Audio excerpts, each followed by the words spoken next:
বিসমিল্লাহির রহমানির রহিম।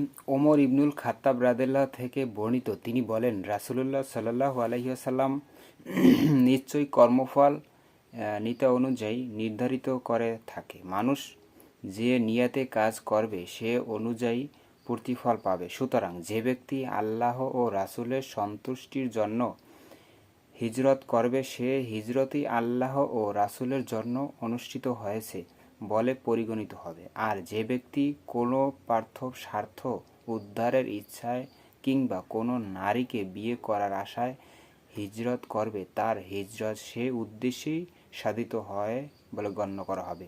বুখারী ও মুসলিম।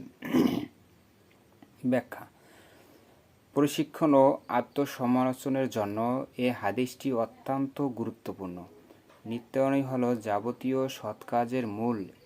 একথাটি বুঝাবার জন্যই রাসূলুল্লাহ সাল্লাল্লাহু আলাইহি ওয়াসাল্লাম একথাটি বলেছেন।